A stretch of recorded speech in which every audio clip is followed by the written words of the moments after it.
Salut, bienvenue à tous sur Zouk TV, fidèle à votre quad neuf quotidien. Et aujourd'hui, j'ai à mes côtés un personnage très important, puisque nous allons parler de l'histoire de la Martinique. Tout le monde a parlé de ça, mais... Et justement, j'ai à mes côtés le secrétaire général du Parti communiste martiniquais, monsieur Georges Richaud. Monsieur Richaud, bel bonjour, bonsoir comme tu veux. Bonjour à tous les téléspectatrices, téléspectateurs de Zouk TV. Voilà. Et merci de m'avoir invité. Ah ben voilà, monsieur Richaud. Alors, nous allons parler de quelque chose, d'un événement qui a toute son importance, un hommage à Léopold Bissol avec une restauration de sa stèle. Ça va se passer le samedi 14 octobre. Alors, monsieur Richaud, comme tu veux, Léopold Bissol, c'est quand même un personnage fondamental de l'histoire politique de la Martinique.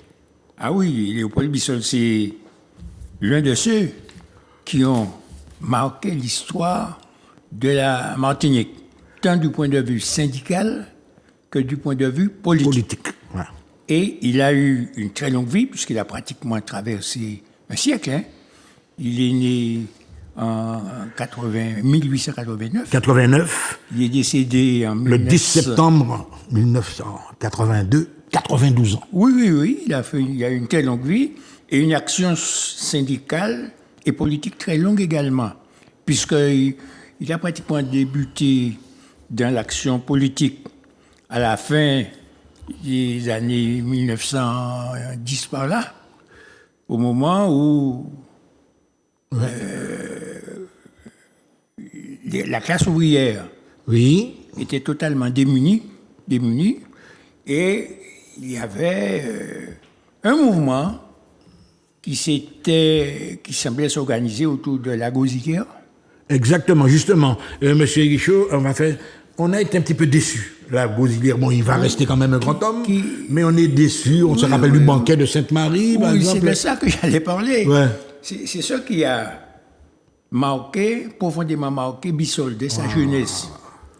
Parce que en 1919, en décembre 1919, c'est à cette date qu'a été signé le fameux pacte de Sainte-Marie entre la Gauzière et Fernand Clerc. Voilà, le monde des béquets, des grands béquets d'usine. Voilà. Et ce pacte-là liait les travailleurs, aggravait leur situation. Et Bissol, qui était déjà plus ou moins imprégné des idées socialistes, parce que la Gauzière se présentait comme un socialiste. Oui. Il a continué à garder l'étiquette socialiste. Et Bissol l'avait pris pour un vrai socialiste, véhiculant les idées de progrès social en faveur des travailleurs. Et donc, il a signé un pacte avec Fernand Clerc, et les ouvriers se sont trouvés complètement avec l'accord de cou. Et là, ça a été la rupture. Bissol a quitté la Gauzière, il a rejoint qui faisait partie du groupe Jean Jaurès à l'époque, qui est naissant, le groupe Jean Jaurès naissant, et c'est de là qu'est parti le mouvement communiste, parce que dès 1920, avec Jules Monod, André Aliquet, et ces gens-là. Linval, etc. Monsieur Del de Saint-Joseph, oui. Ils avaient déjà... Ils ont créé le journal Justice. Voilà. Attends. Donc là, on va quand même observer un petit... Donc, la Gauzière, bon, il a eu des succès électoraux, on l'a vu. Oui. Mais c'était pour vous une vraie trahison, quoi. Ah, pas pour nous seulement, pour la classe ouvrière. Pour la classe ouvrière. Parce que avec ça, on réduisait, on rabaissait le salaire des ouvriers agricoles, qui étaient déjà dans une misère extrême, dans une misère bleue.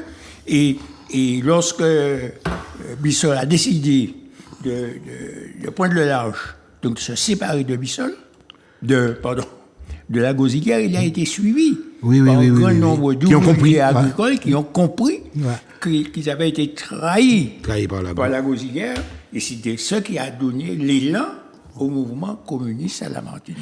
Donc des gens comme Monod, Linval, etc., ils parcourent le pays du nord au sud, etc., avec les petits agriculteurs, on éduque les masses, et on voit l'émergence de certaines communes communistes. Le Mornon Rouge, tu as Serlan, par exemple, au Macouba. Donc, c'est à ce moment-là que ça va venir un peu après. Un peu après, ouais. Mais ce qui est important, c'est le travail qu'ils ont entrepris auprès des masses ouvrières, des ouvriers agricoles qui, moi je connais un peu parce que moi-même, mes parents ont été des ouvriers agricoles, ma mère surtout, donc je ne suis pas de cette époque-là, mais je sais de quoi je parle. Oui. Je sais de quoi je parle. Que par conséquent, ils ont créé le journal Justice, Oui. dont le sous-titre était Organe de défense des intérêts des travailleurs. Des travailleurs. Justice 1920. Ouais. Qui existe toujours. Oui, d'accord. Ouais, Qui existe toujours. Et donc, à partir de là, ils ont commencé à traverser, à parcourir la Martinique du nord au sud pour réveiller les travailleurs, pour leur faire comprendre qu'il fallait s'organiser Oui. en syndicats. En syndicats. En syndicats. La naissance des grands syndicats. Oui, Ouais, la ouais. naissance des grands syndicats. Lamont émerge, Victor Lamont émerge. Victor Lamont. Ouais. Et que, à ce moment-là, le mouvement communiste prend son essor, et à partir de 1936, c'est l'avènement du Front populaire en France, Oui. Le l'Union Front entre populaire. socialistes communistes, pour mettre en place une politique beaucoup plus favorable aux travailleurs. D'ailleurs, les premiers congés payés datent de cette époque-là. 1936. Ouais. 1936. Ouais. Donc, l'émergence du Front populaire en France a eu un grand retentissement à la Martinique. Ça a boosté le mouvement ouvrier à la Martinique. Et à partir de cette date-là, les communistes rentrent publiquement sur la scène politique, arrachent déjà un certain nombre d'avantages, comme par exemple les premiers congés payés. Ouais. Les premiers Oui. congés payés qui seront servis aux travailleurs. Tout ça, c'est l'action des communistes avec comme entre autres chef Léopold Bissol. Alors justement, on assiste à la montée les grandes grèves, la marche contre la faim, etc., les négociations entre les ouvriers qui veulent absolument avoir leurs droits. Et alors là, comme tu disais, des gens comme Victor Lamont également, ce sont des figures Ah oui, inscrites. emblématiques de l'histoire de la Martinique. Ouais. Et alors, ce qui est dommage, c'est que souvent, il y a des gens qui ont accès aux médias, dont la parole est censée porter auprès de l'opinion, et qui s'appliquent à faire l'impasse sur certaines pages de l'histoire de la Martinique. Je dis qu'on n'a pas le droit de faire ça. On peut ne pas être d'accord avec nous, avec les communistes, mais on ne peut pas effacer ce que les communistes ont fait au profit des travailleurs de la Martinique. Depuis la naissance du mouvement communiste dans les années 20 jusqu'à aujourd'hui. Alors, monsieur, il y a un élément important dans ce que tu dis. Je suis un amateur d'histoire, d'ailleurs, j'ai été enseignant d'histoire. Un bonhomme comme... quelqu'un, je ne vais pas dire un bonhomme, ce serait l'insulter. Armand Nicolas, par exemple. Ça va, mais justement, il a éclairé les gens sur pas mal de réalités de l'histoire martiniquaise. Ah oui, mais c'est lui qui a mis à jouer la réalité, les vérités sur les conditions de l'abolition de l'esclavage. Exactement, le 22 mai 1848. Il a écrit un ouvrage qui a été réédité. Il a plusieurs tomes d'ailleurs dans son œuvre. Plusieurs éditions, la Révolution anti-esclavagiste de 1848. C'est lui qui a un peu démystifié le mythe de Césaire, le mythe de Schellcher, excusez-moi. Victor Schellcher, c'est lui qui a éclairci tout ça.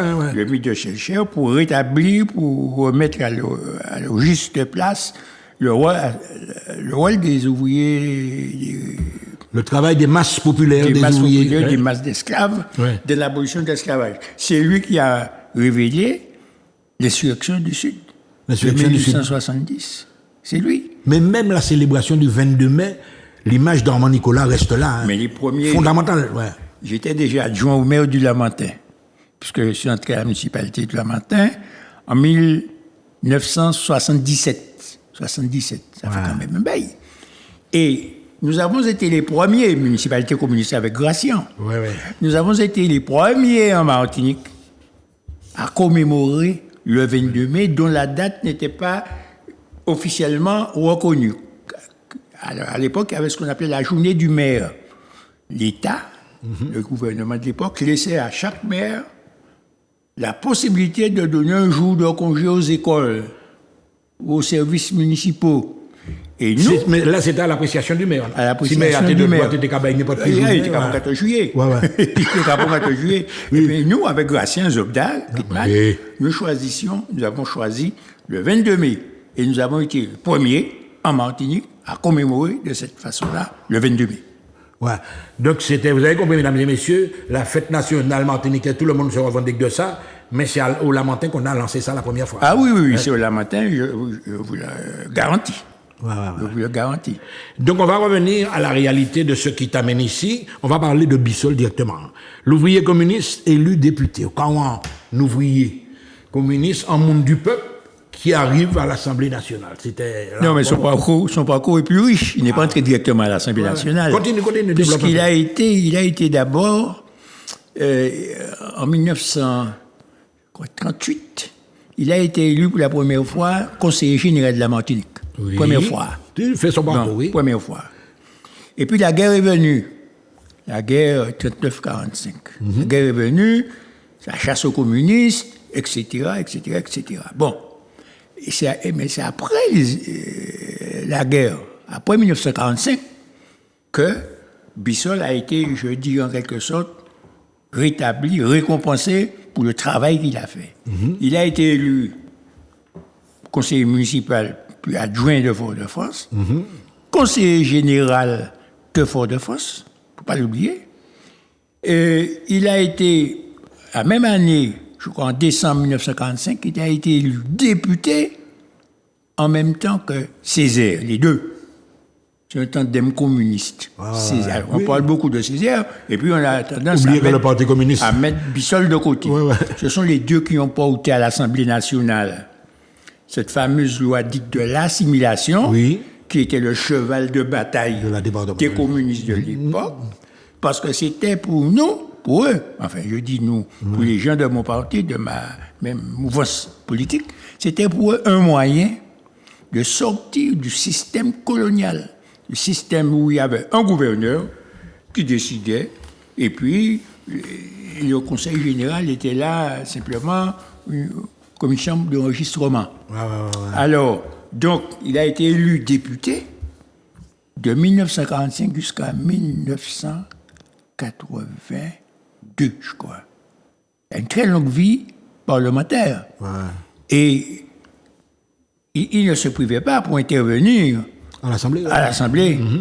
Comme on disait à l'époque, à la Chambre, la Chambre des députés, pour dénoncer la situation des salariés, des travailleurs, la misère ouvrière, pour réclamer les droits sociaux, pour réclamer l'amélioration des salaires, des conditions de vie, l'allègement des charges de travail que l'on imposait aux salariés agricoles, etc.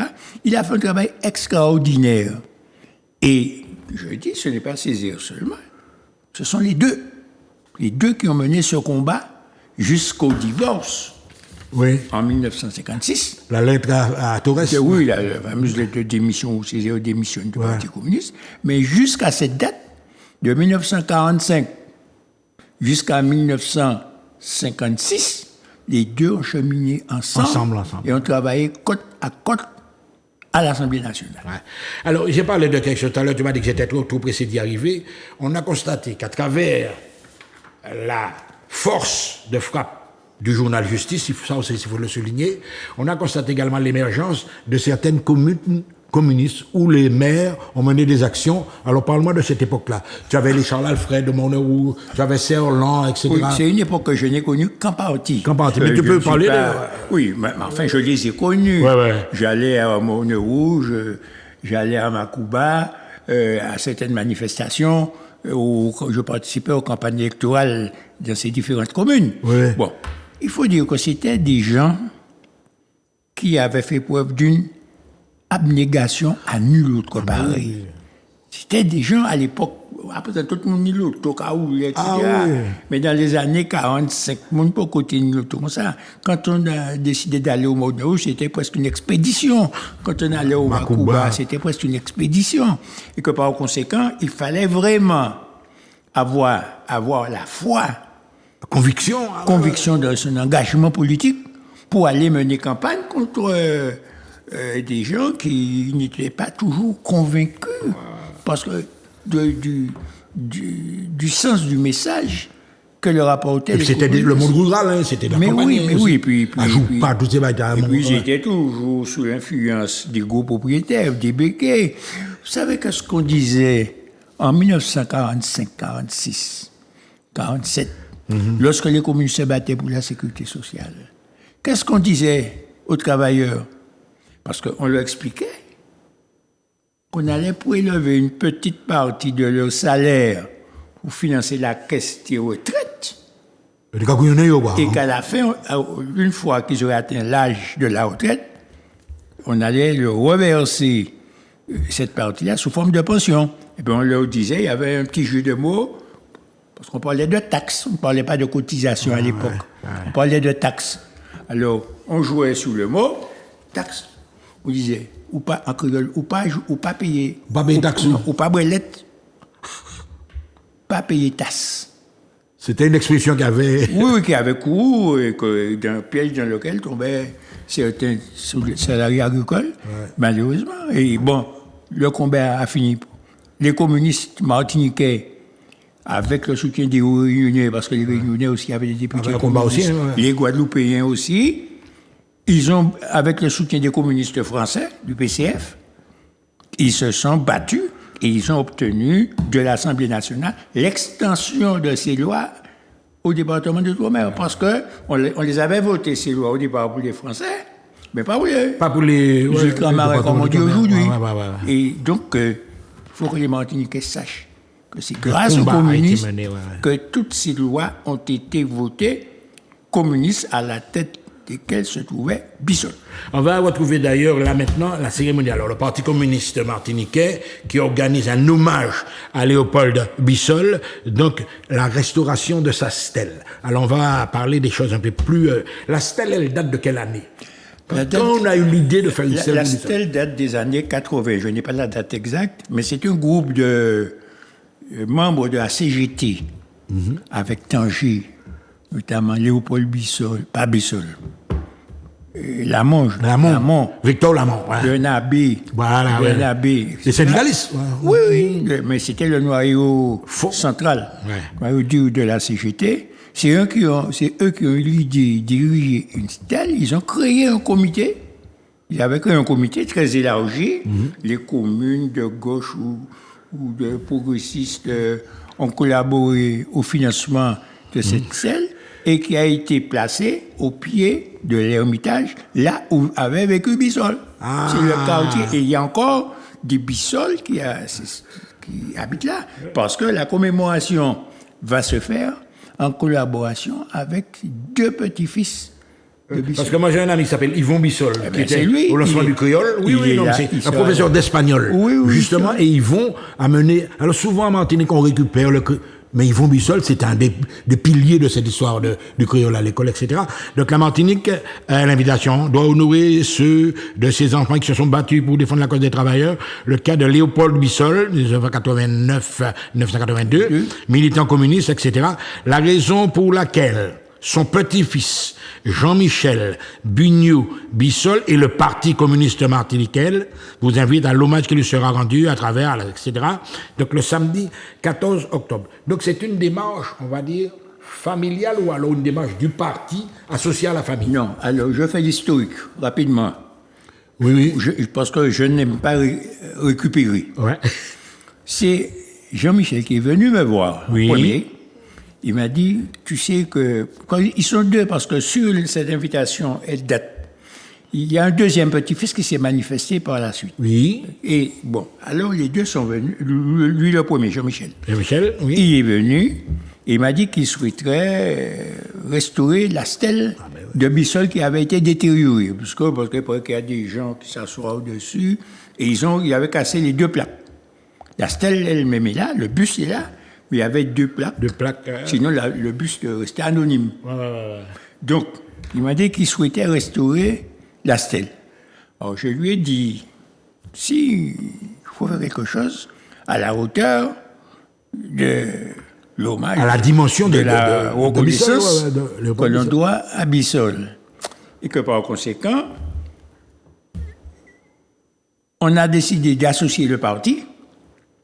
Et à partir de là, nous avons cheminé ensemble jusqu'à ce jour. Nous avons fait des réunions, nous sommes partagés des tâches. Par exemple, les Bissols seront sur d'autres médias pour expliquer l'événement, la signification de l'événement. Populariser l'événement, ils sont sur d'autres médias, que par conséquent, c'est consensuel, c'est partagé, c'est...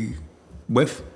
Donc ça... Ouais, c'est devenu une espèce de rassemblement autour de Bissol. Donc, synergie. Une synergie, voilà. Une union de plusieurs forces. Absolument. Samedi, maman, il n'a pas oublié, on arrive dans la dernière ligne droite, le samedi 14 octobre à 9h30, devant le siège de justice. Rue André Aliquer. Oui. Donc il y aura d'abord un défilé, le dévoilement des nouvelles plaques, donc vous avez fait des trucs oui. À la hauteur de Bissol quand même, et des discours et des témoignages. Alors tu invites toute la population martiniquaise à... plus il y aura de monde, mieux ça vaudra. Mais ce que nous disons, c'est que malheureusement, nous avons beaucoup réfléchi à propos des témoignages. Il ne semble pas qu'il y ait de contemporains de Bissol encore vivants, malheureusement. Bon, alors nous avons dit qu'il y a peut-être des personnes, des syndicalistes. Des historiens aussi. Des historiens. Ah oui, à ce propos, je voudrais signaler la participation de Gilbert Pagot. Qui a déjà fait plusieurs interventions à propos de Bissol. Il a accepté de venir. Il y aura d'autres historiens ou historiennes qui seront là, que par conséquent, nous comptons faire de cet hommage un moment une page d'histoire. Une page d'histoire. Nous allons ouvrir quelques pages d'histoire de la Martinique à travers l'hommage qui sera rendu à Léopold Bissol. En tout cas, monsieur, ça a été un plaisir pour moi de vous recevoir pour ce grand hommage à Bissol. Samedi 14, pas oublier, Maman Elaïka, ils vont aller nous là, à 9h30, devant le siège de justice 1 rue André Aliquer, un défilé jusqu'à la Stèle. On va aller ensemble, on va marcher dans les rues, etc. Le dévoilement des nouvelles plaques, comme on dit, toute bagaille neuf, comme on dit, et des discours d'hommage avec des témoignages de politiques, de gens qui aiment la Martinique, qui ont étudié l'histoire de la Martinique. Donc le rendez-vous est déjà pris. Monsieur Ilichou, parlez bas peuple en créole, en français, comme tu veux, pour les inviter à ce grand moment. Non, mais que la mode.